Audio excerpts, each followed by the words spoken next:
Your Coca-Cola bottler presents Claudia, based on the famous play and novels by Rose Franken. Brought to you transcribed Monday through Friday by your friendly neighbor who bottles Coca-Cola. Relax, and while you're listening, refresh yourself. Have a Coke. And now, Claudia. Da, da, da, da, da. It'll be right in. Lovely having music with one's dinner, isn't it, That's Claudia? musical music, too, David. Are you complaining? Complaining, Mama? Why, I should say not. A singing maid? Why not? There was a time when singing waiters were all the rage. You may not remember, David, but I do. Mother, your long white beard is showing. Anyway, she may not have a beautiful voice, but otherwise, our Gertrude is a pearl. A pearl in the rough. That is a diamond. Or a chicken. Roughly speaking, I think the chicken Gertrude prepared was delicious. I'm stuffed. That was chicken. I wonder what Gertrude's concocted for dessert. Probably concocted something stupendous. If you two aren't eating food, you're talking about it. Dinner table conversation, Mama. Do you mind? Well, it's not all there is in life. Oh, but it's such fun. Would you rob us of such a simple pleasure? Hush up. You heard your mother, Claudia. Hush up. I didn't say anything. No more discussion about food. Check? Check. Thank goodness that's settled. Now, Mrs. Naughton, you may tell me what you think our dessert will be. A souffle, maybe. Or a pie? Gertrude doesn't look like a souffle to me, does she to you? No, worse luck. She looks like a rhubarb pie. Oh, no, not again. Oh, rhubarb pie is very healthy, Mother. I don't eat to be healthy. A terrible mistake, Mother. It's enough I have to eat a raw carrot at every meal since Gertrude came. Are you complaining, Mother? Of course she is, David. She resents not being the boss around here anymore. Well, of course. Mama likes to know what's cooking in the kitchen, David. But since Monday, when Gertrude took over, she hasn't been allowed in. I smell apples. I bet it's going to be an apple pie. Bet you 20 cents. It's a deal. Shake. Shook. You're both wrong. It's apple dumplings. It is? Wonderful. You like apple I dumplings? love them. Oh, I do, too. I've never eaten them. I only hope you two aren't contagious. There ought to be one sensible person around here. There isn't. Oh, yes, Gertrude is sensible. Even her shoes are. I hate sensible shoes. They reflect personality. Hush up. Here she comes. Too bad you had to wait, but I'm not used to electric stoves yet. It's only baked apples. Hope they bake through. I'm sure they are. Can't be too sure, but an apple a day it is, raw, baked, or mashed. They look delicious. Baked apples have such character. More milk for anyone? No thanks. Demi-tasse of coffee, Mrs. Brown? No, thank you, Gertrude. Not tonight. Pardon me, Mrs. Naughton, but I thought you ought to know I'm doing the closets tomorrow. The closet? I like to wash them out with ammonia every now and then. Oh, of course. Then I'll take everything out of the closets and start bright and early. Well, now, I'll get to my dishes. She certainly is efficient. She certainly is. Yes. Mama, how's your baked apple? It's baked enough. So's mine. She's a very good cook, too. Yes, excellent. We're all going to be so very healthy. So very. Eating all the right things. I hate all the right things. You just don't know how lucky you are to have Gertrude coming in to help out. She's so efficient. And that's bad. Everything's getting so done about the house. There's nothing for me and Mama to do. I don't know how you feel, but I'm delighted. Then why did you complain all afternoon that if you knit another stitch, you'll go mad? You're imagining things. Oh, Now, let's go to the living room, darling. delighted. Oh, coming, Mama? I think I'll go up to my room. What for heaven's sake? Not for heaven's sakes, for a little sleep. I think I'll turn in early tonight. Sleepyhead. David, have you ever heard of such a thing? No, not for a long time. If you decide not to be snooty anymore, Mama, come on down. I will see you in the morning. Good night. Good night. You know, I've never known any woman I'd rather have had as a mother. You're the son she never had, David. Even a little of the husband she lost. That was a nice thing to say. You're a nice husband to love. Come on. Here's my lap. Here's me. Oh, Oh, now listen, I'm not that. I should say so. Well, now what are you going to do?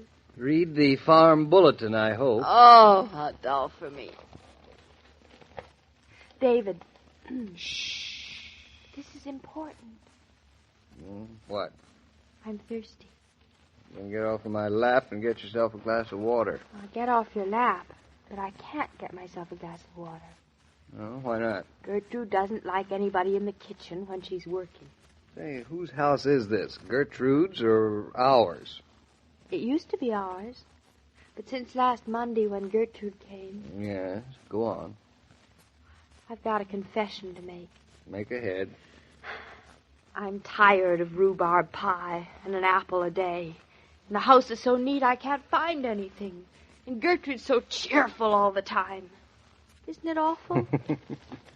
She's in my hair, too. Oh, darling, you're so satisfactory.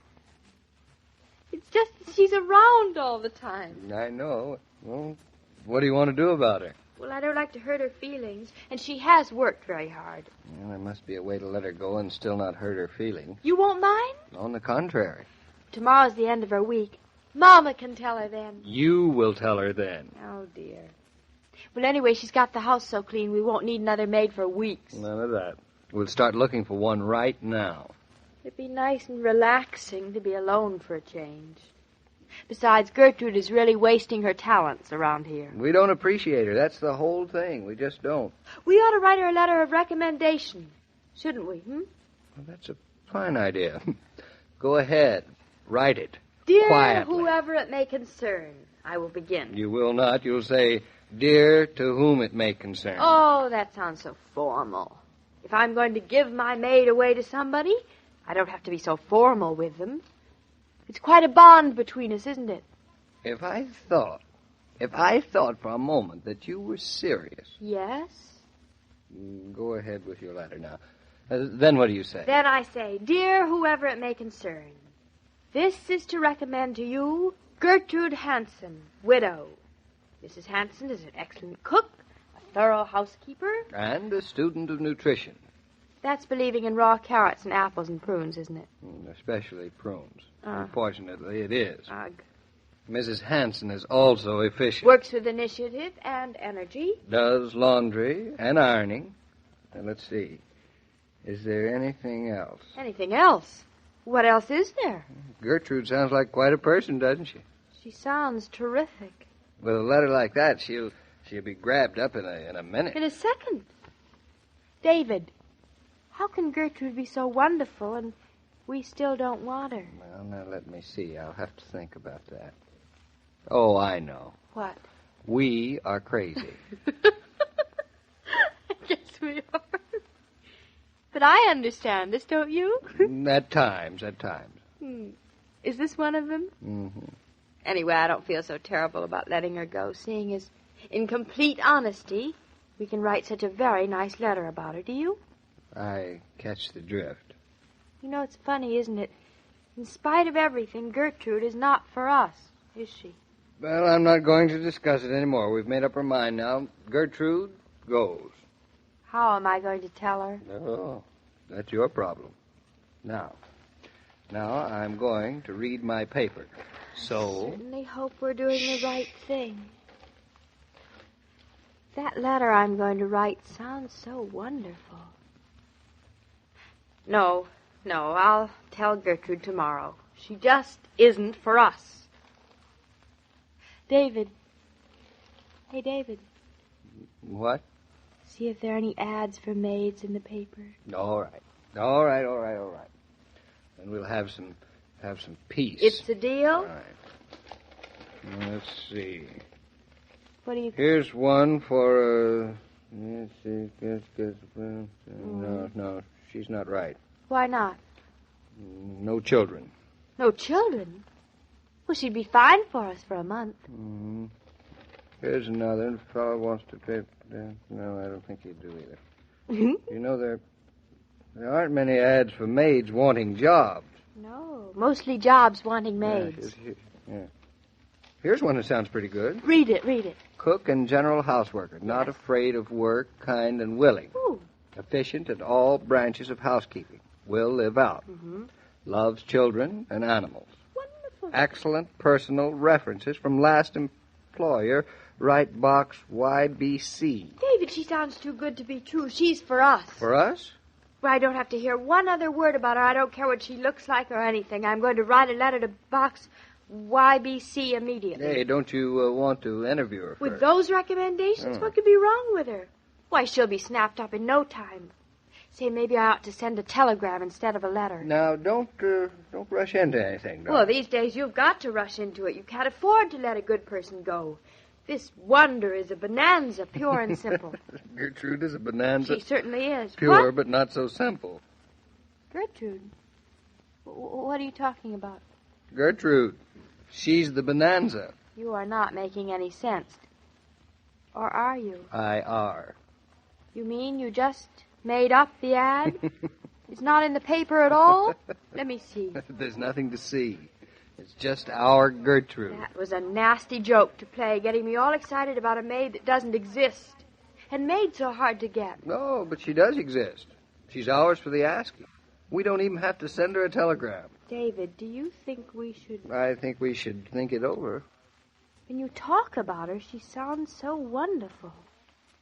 When you have to live with her... All through in the kitchen. The garbage is out, the dog and the cat fed, and there's some hot fat on the stove, so be careful. We won't go near it, Gertrude. There's a glass of sauerkraut juice in the icebox for Mrs. Naughton to drink before she goes to bed.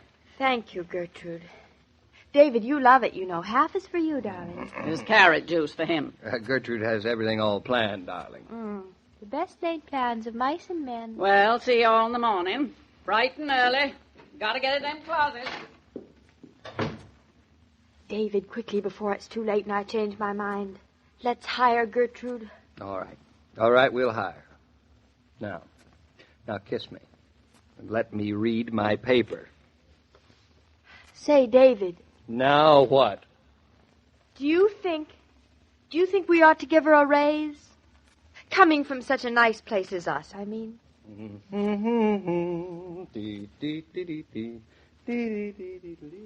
Are you on the entertainment committee for your club party? Are you planning any affairs at home? Better put Coca-Cola at the very top of the list when you start writing down what you need.